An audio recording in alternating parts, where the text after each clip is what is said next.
भारत तक अब नए अंदाज में। बहुत बहुत स्वागत है और बहुत बहुत शुक्रिया आपका कि आपने हमें समय दिया। सर, शुरुआत करेंगे किस तरीके से मेघना नदी को पार करने में MI4 जो हेलीकॉप्टर था उनका कितना बड़ा योगदान रहा है। ये मेघना नदी के बारे में बात करने से पहले आपको ये समझना जरूरी है कि वो हुआ कैसे, वो प्रोग्राम में फिट हुआ कैसे, क्योंकि इसमें ऑर्डर ऑफ बैटल में तो था ही नहीं। General Sagat Singh was not to cross Meghna. His limit was only up to Meghna river because the offense was to come from the north and northwest. We were in southeast. If you think of Dhaka and Meghna, we were all, 4 core area was in the southeast. So we have to keep up with the 4 core. We had to keep up only up to Meghna. Meghna was the farthest we could go in the west. But a decision was taken. ये निश्चय हुआ था लड़ाई के क्षेत्र में by 2 people, general Sagat Singh and उसका सह राजपूत एक था चंदन सिंह साहब, ग्रुप कैप्टन था, later on he became air vice marshal. उन दोनों ने ये किया था, अगर हेलीकॉप्टर ने इतनी जल्दी इतने सारे लोगों को ट्रांसपोर्ट कर सकते हैं, नदी पार करा सकते हैं और विदाउट एनी प्रॉब्लम, ये इसको मेघना रिवर पार करके क्यों नहीं उसको घेर लिया जाए।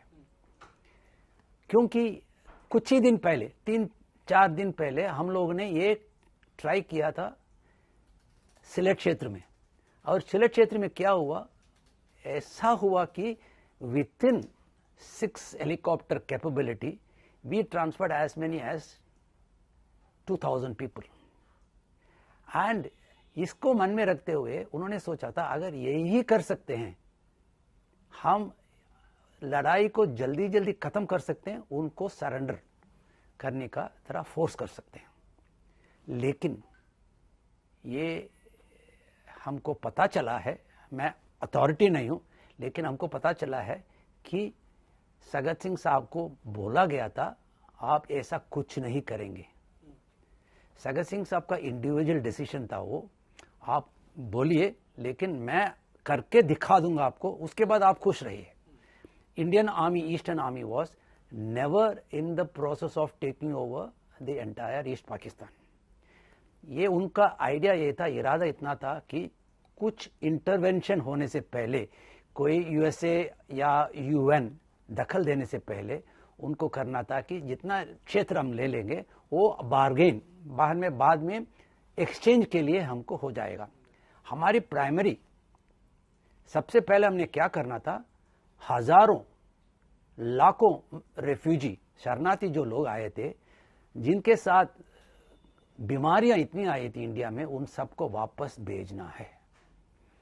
और उनको वापस भेजने के लिए अगर लड़ना पड़ा, that was a decision by Indira Gandhi, अगर लड़ना पड़ा हम जरूर लड़ेंगे, लेकिन उनको जाना जरूरी है, क्योंकि इंडिया में है, लेकिन इतना लोगों को हमको एक्स्ट्रा हमारी काबिल में नहीं है, क्योंकि लोकल अथॉरिटीज लोकल पॉपुलेशन को रखते हुए उनको पूरा खाना या पूरा नौकरी या कुछ भी नहीं दे पा रहे। लेकिन अगर इन लोगों भी आ गया तो क्या करें, वो एक्स्ट्रा इनकम हो गया है। इसी समय आर्मी का हेल्प लेकर के हम लोगों ने क्या किया, उनको अच्छी तरह कैंप में रख के उनको बोला ठहरो, अभी होएगी। बारिश आई, मानसून खत्म हुआ, उसके बाद वो लोग सोच रहे थे हम लोग लड़ेंगे। हमारी आइडिया लड़ाई नहीं था, ऑफेंसिव था ही नहीं हमारी। लेकिन याह्या खान साहब ने मूर्खता दिखाई था, उन्होंने 8 वेस्टर्न एरिया में एयरफील्ड को अटैक किया था, और अटैक करने से उन्होंने बोला आ बैल मुझे मार। तो हमने किया है, अभी हम दिखा देंगे हमारी कैपेबिलिटी क्या है। पिछले 8 महीनों में हम लोगों ने लड़ाई के चांसेस मन में रखते हुए हम लोग प्रिपेयर करे थे। हम लड़ाई, India has not gone for the warfare at any cost, never. लेकिन अगर कोई आपको मारता है, वापस मारना जरूरी है, यही मन में रखते हुए we were ready. So we counter attacked. Within 2 days हम लोग ये बोलते हैं, हम लोग वायुसेना में बोलते हैं एयर सुपीरियोरिटी। एयर सुपीरियोरिटी मतलब है आकाश की तरफ से हम लोग आराम से जा सकते हैं, आ सकते हैं, आपका जरा कोई आइडिया नहीं है। उसको करते करते क्या हुआ, ईस्टर्न सेक्टर वेस्टर्न सेक्टर दोनों की तरफ एयर टोटल एयर सुपीरियोरिटी मिलके हम लोगों को, मैंने ऐसे हम लोगों को, हम हेलीकॉप्टर वालों को उन्होंने फ्रीडम दिया to operate wherever you want. हमारी सिर्फ प्रॉब्लम ये था कि हेलीकॉप्टर फ्लाइज लो लेवल में हम फ्लाई करते हैं। लो लेवल में फ्लाई करते समय क्या होएगा, ग्राउंड फायर, कोई भी अपने छोटा सा बंदूक लेके मार लो, वो डैमेज हस्त कर सकता है। तो उसको फियर था ही नहीं। हम लोग वीवर थोड़ा सा फायर कैपेबिलिटी के ऊपर, और ज़्यादा ऊपर नहीं किया, क्योंकि हमने सिर्फ रिवर कॉर्नर है, एक नदी पार करके, कनाल पार करके उस तरफ जाना है। हमको 50,000 या 10,000 जाने की ज़रूरत नहीं है। तो वी वर बेयरली 200, 300, 500 फीट, उसको लेके उधर ड्रॉप करके वापस आ गए। हमारा काम था स्विच ऑफ नहीं करना। अगर लैंड सही नहीं है, हम they were ready, army troops were ready, sir सिर्फ आप 5 फुट का 6 फुट का करो, हम जंप मार लेंगे। उन्होंने ये भी किया है। एक जगह क्या हुआ, हम लोगों ने आर्मी गोरखा रेजिमेंट को ले गए थे और उनके पास एक्स्ट्रा अम्यूनिशन, खाना 2 दिन से नहीं खाया और गए हुए थे। अगर वहां पर जाते जाते पाकिस्तानी लोग अटैक करने लगे।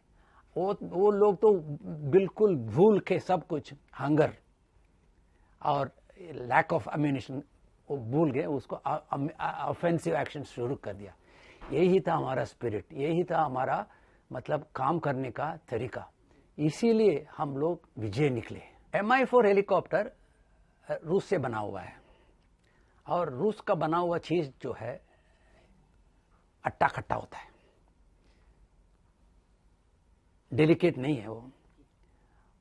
इसलिए हमको पता चला कि ये पुराना टेक्निक का 14 सिलेंडर का पिस्टन इंजन, उन दिनों में जेट इंजन आने शुरू हो गया है, लेकिन पिस्टन इंजन का maintenance is very very difficult.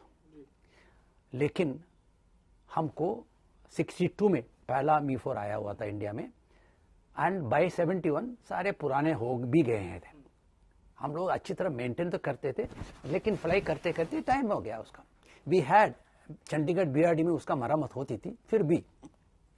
लेकिन व्हेन यू गो बैक, अपना ये 71 का आप पढ़ो, हिस्ट्री पढ़ो, कितने हेलीकॉप्टर गए, कितने हेलीकॉप्टर गया, एक क्षण का अनसर्विसिबिलिटी नहीं हुआ, मेंटेनेंस हुआ था।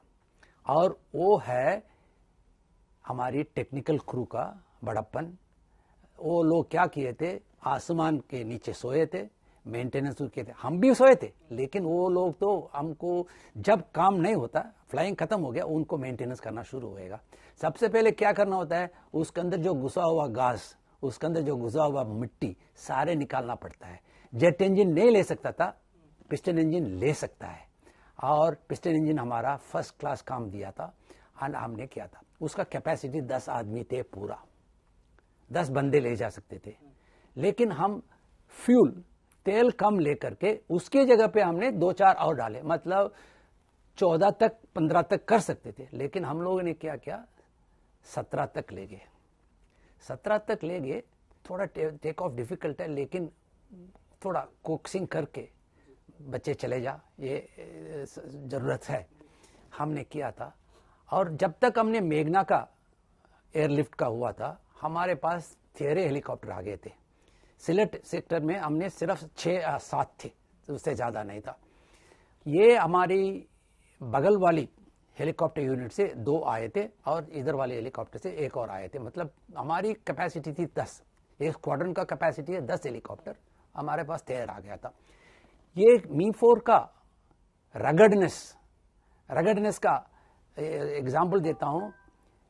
प्रिपेयर्ड हेलीपैड की जरूरत नहीं है, और घास फूस चले जाए, अगर इंजन में ना जा ठीक है, बाकी जगह जा सकता है, और बाकी जगह तो बंद भी है। हमारे मुंह में जाएगा, हमारे खान में जाएगा, इसमें कोई फर्क नहीं पड़ता। और रात को जब फ्लाई करते थे, helicopter was not qualified for night flying. लेकिन हेलीकॉप्टर का क्या चीज आपको, मतलब नाइट फ्लाइंग में क्या होता है, हम लोग बाहर नहीं देखते, हम लोगों को सिर्फ इंस्ट्रूमेंट देखना होता है। वहां पर क्यों करें, क्या करें, हम टेक ऑफ करें मैग्नेट में, कंपस में। कंपस में हमको डायरेक्शन तो दिख गया है, घड़ी देख के 14 मिनट या 13 मिनट करके लैंड करो, जो भी है वहां पर लैंड करो। अगर वहां पर फायरिंग है वहां लैंड नहीं करो, थोड़ा आगे चले जाओ, नहीं तो पीछे चले जाओ। ये सब दिन के टाइम पे चेक करके हमको बताया गया है। हमारा लीडर जहां पर लैंड किया वो टेक ऑफ करेगा, उसके बाद लैंड करो, हम टेक ऑफ करेंगे, पीछे वाला लैंड करेंगे। मतलब ऐसे 5-6 वेव्स होता था, 2-2 हेलीकॉप्टर।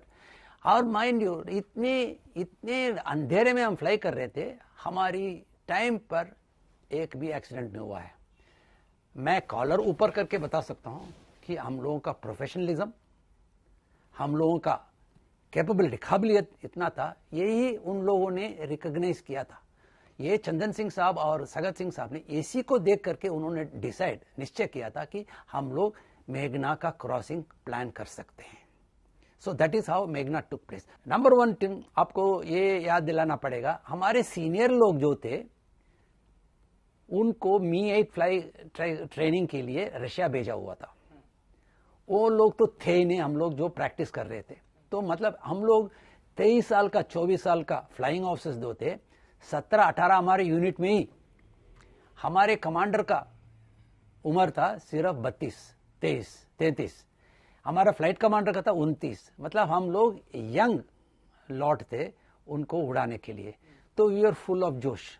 ये जोशीला और हेलीकॉप्टर का वी हैव बीन फ्लाइंग, उनको पता है हमारे इसमें, उसको हम कोक्स करके टेक ऑफ करो, कोक्स करके लैंड करो। मतलब कोक्स का मतलब थोड़ा उसको जरा बोलना पड़ेगा, बच्चे ले जा, हमको ले जा प्लीज, डोंट। वो सुना, हमने बिलीव भी किया था। थोड़ा इधर उधर का ओवरलोडिंग, इधर उधर का थोड़ा ओवर स्पीडिंग वगैरह हुआ तो हमको उसने बिल्कुल माफ कर दिया था। उन्होंने बोला हम थे भाई, हम हैं आपके साथ, आप जो मर्जी कर लीजिएगा। यही है इसका, हमारे इसका ये मी-4 हेलीकॉप्टर का।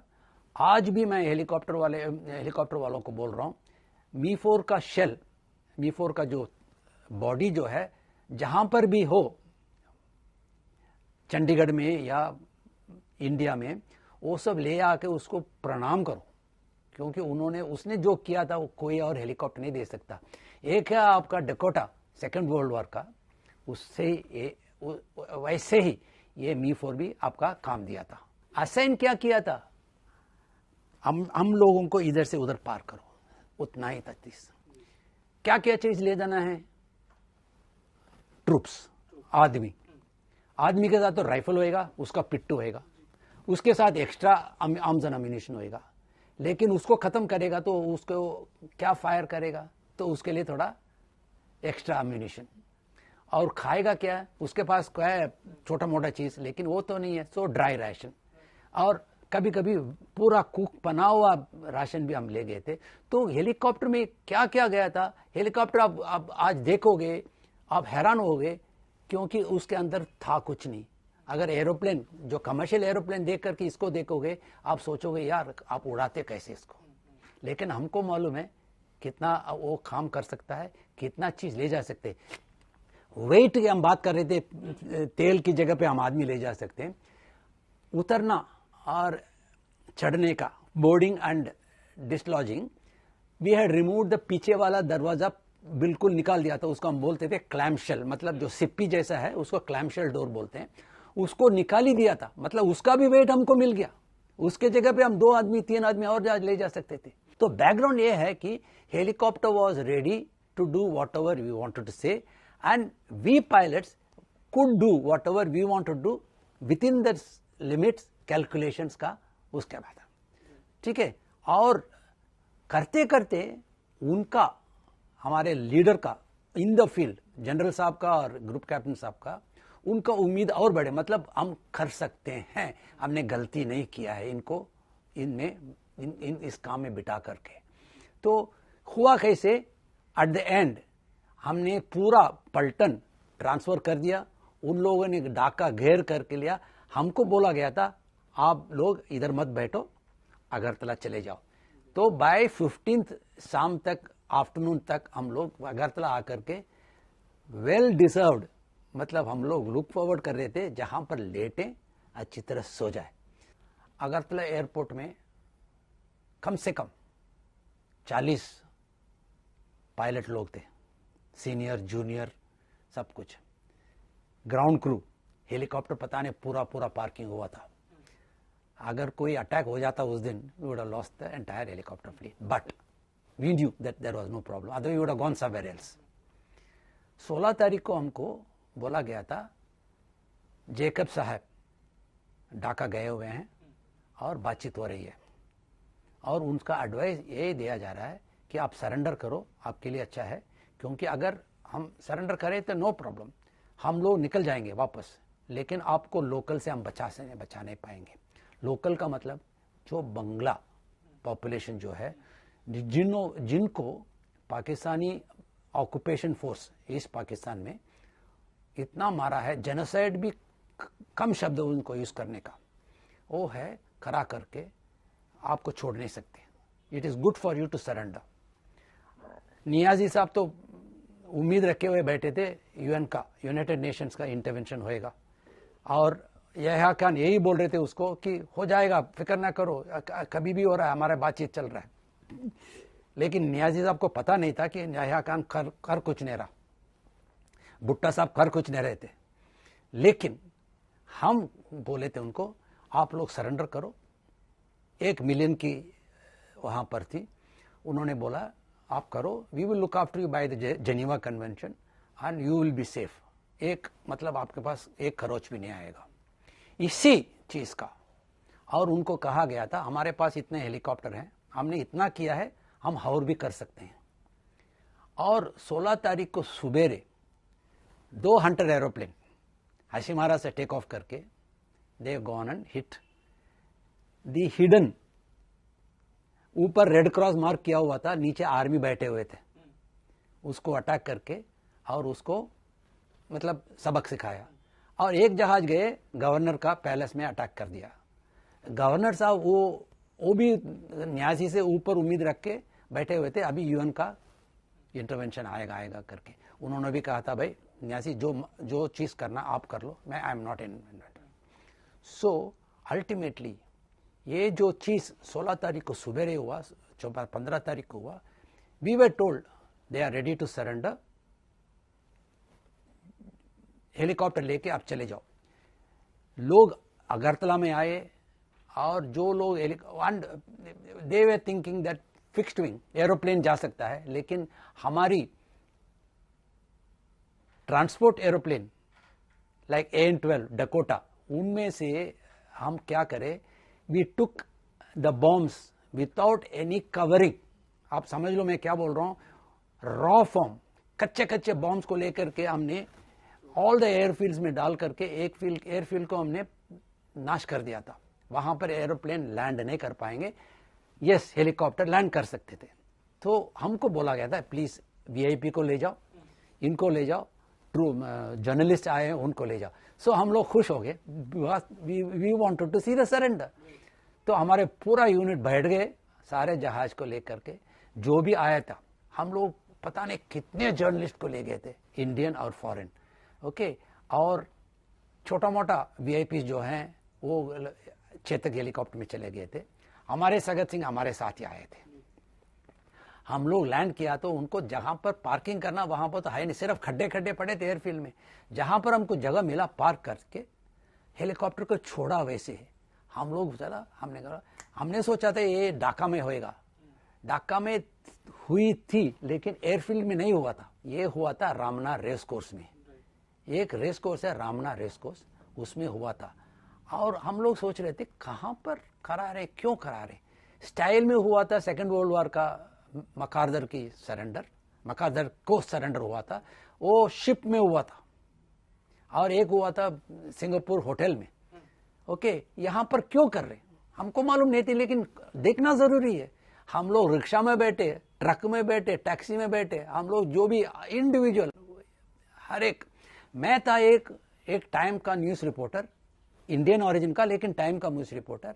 उसके साथ मैंने कुछ दूर गया था, वो बहुत चुस्त था। वो ट्रक में पीछे भागता भागता ऊपर चढ़ करके वो ले गया कैमरा शामरा सबके साथ। हमने क्या करना, अभी हम भी ऐसे करना पड़ा। मैं इंडिविजुअल की बात कर रहा हूँ, बाकी लोग क्या किया हमने पूछा तक भी नहीं आज तक। हम भी बैठ गए थे, हमने बोला ले जाओ भाई। टैक्सी वाला ले गया, रिक्शा वाला ले गया, और हमको लास्ट में रमना रेस कोर्स पहुंच गए। रमना रेस कोर्स गए थे, वहां पर अभी शुरू होएगा, ये शुरू होएगा, अरे सनसेट हो जाएगा। क्योंकि आपको ये याद रखना पड़ेगा, दिसंबर महीना इंडिया के ईस्टर्न पार्ट में 4:30 बजे 4:45 बजे सनसेट हो जाता है। और याद रखिएगा, east Pakistan was half an hour, आधा घंटा हमसे आगे भी था लोकल टाइम के मुताबिक। तो जल्दी जल्दी करना चाहते थे। फॉर्चुनेटली आई हैड एक कैमरा लेके मैं घूमता था पूरा वॉर के टाइम पर, जहां पर भी हो सकता था मैंने बहुत फोटो लिया था। मैंने उल्लू की तरह मैंने वो सब खो दिया है। मैं उसका कहानी में अलग लिखूंगा, लेकिन हुआ था मेरे पास कुछ तो है। और लेकिन मेरे पास जो फ्लैश था उसका बैटरी डाउन था मेरे पास, मुझे मालूम भी नहीं था कैसे उसको। हम 2-3 फोटोज जरूर लिए थे, बाकी सब लोगों के साथ रख के टेबल के सामने 2 टेबल लगाए थे, 2 या 3 कुर्सी लगी थी, उधर पे रखा था। टेबल क्लॉथ भी नहीं था, मेरे को याद नहीं है, लेकिन ये थे। हम देख के हमको महसूस नहीं हुआ हमसे फोटो नहीं होएगा। मैं सोचा तुम क्लिक करो, मैं लगाता हूं तुम्हारे फ्लैश के ऊपर, लेकिन वो भी नहीं हो रहा था। मैंने कहा अभी बच्चे आप ये काम करो, कैमरा बंद करो, जाके देख लो उस लिखा क्या है उसमें, वो क्या साइन करने वाला। हमने पीछे कम से कम 13-14 मिनट खड़े थे। मैंने शुरू से लेकर के अंत तक उसका ए के न्याजी का ए से शुरू होकर के लास्ट पेज में पूरा पढ़ा नहीं, लेकिन मैंने देखा था वो साइन करें। हमने ये भी देखा था कि कितने पेन साइन लिखने लायक थी, जितने पेन लायक थे। अल्टीमेटली एक जर्नलिस्ट का पेन ने ही उन्होंने साइन किया था, गोल्ड कैप का पेन ने रिफ्यूज कर रहा था। मतलब it was helping Pakistan in Pakistan area. तो हम लोगों को ये हमारे एक जर्नलिस्ट बैठे हैं, मेरे मिस्टर सेन जो है, मेरे का उन्होंने पेन निकाल करके उसको दिया था। उसी ने पहला ये तो गोल्ड पेन का था, सेकंड ये पता नहीं, तीसरा पूरा ये कि नियाजी और जगजीत सिंह साहब का सिग्नेचर इसी पेन से हुआ था। और मैंने कुछ पढ़ा था इधर उधर का, लेकिन हम तो खुश हैं। इस बीच में हमको मालूम नहीं है आगे से फोटो ले रहा है, ये फोटो आने वाला है, कोई पीछे से धकेल रहा। वो तो इतना गड़बड़ था उधर पे, मतलब फिर फ्री फॉर ऑल। हमारे एक हाथ जेकब साहब के साइड में, दूसरा हाथ पता नहीं किसने पकड़ा हुआ था, लेस में पता चला, बाद में पता चला कि जेकब साहब मेरे सहारे लेकर के वहां खड़े थे। मतलब जैसे मैं खड़ा था वो ही थे। लेकिन अगले दिन हम लोग चले गए थे, सरेंडर हुआ, सिग्नेचर हुआ। हम भी जैसे आए थे रेस कोर्स, ढाका भी पहुंच गए, जहां हेलीकॉप्टर, मतलब रेस कोर्स में कुर्मितोला में जाके वहां पर हेलीकॉप्टर लेके वापस चले गए। उस दिन हम चैन का नींद सोए। अगले दिन सुबेरे सुबेरे हमको कोई उठाया, आपको सीओ साहब बुला रहे, भाई तूने क्या कर दिया। तो मैंने सोचा मैंने क्या कर दिया, तो थोड़ा मुंह वगैरह धो करके सीओ साहब के पास गया था, उसी नाइट सूट में ही, नाइट सूट क्या ओवरऑल में थे। किच्चा तूने क्या कर दिया। तो मैं सीओ साहब को देखा था, देख इधर। तो आनंद बाजार, अमृत बाजार पत्रिका नॉर्मली ब्लैक एंड व्हाइट का था, उस दिन फोटो निकाला हुआ था कलर में, और मैं खड़ा हूं बीच में। तो उसको देख करके बोलता है हमारा यूनिट का नाम इधर पे लिख दिया आपने। मैंने कहा हाँ सर, हेलीकॉप्टर का रिप्रेजेंटेटिव मैं बन गया हूं। लेकिन अभी सोचो, 50 साल के बाद सोचो, हेलीकॉप्टर थे हमारी आर्मी का, कम नंबर में थे लेकिन आर्मी का था। चेतक्स थे, हमारे मी-4 थे, और मी-4 का वेस्टर्न सेक्टर या ईस्टर्न सेक्टर का सबको मैं रिप्रेजेंट करके वहां पर खड़ा हूं। I am so happy to represent the air force helicopters till now. Younger lot, अभी स्कूल के बच्चे, कॉलेज के बच्चे बोलते हैं। एक लड़के ने मेरे से पूछा था, सर लड़ाई उसी हिसाब से लड़ेंगे, हम तो हाईटेक हो गए अभी। वो लड़ाई high tech, it has become high tech, no doubt.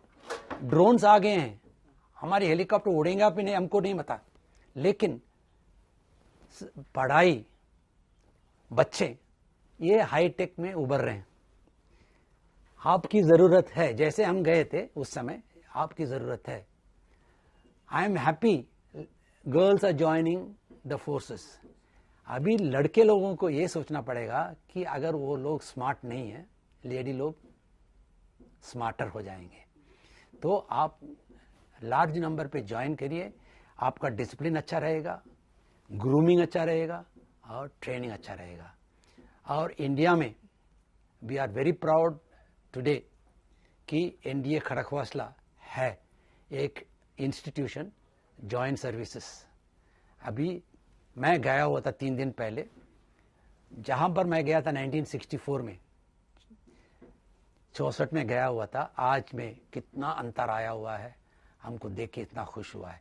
तो लड़की लोगों को मैं आग्रह करना चाहता हूं कि आप ज्वाइन करिए और बढ़ाइए। हाईटेक का लो टेक नहीं है, क्योंकि अल्टीमेटली लड़ाई करने वाला फील्ड में लड़ेंगे, आप तो पीछे रहेंगे। ओके, तो खुश रहिए और be very careful, read about 71 war in detail. Thank you so much. जय हिंद एंड वंदे मातरम।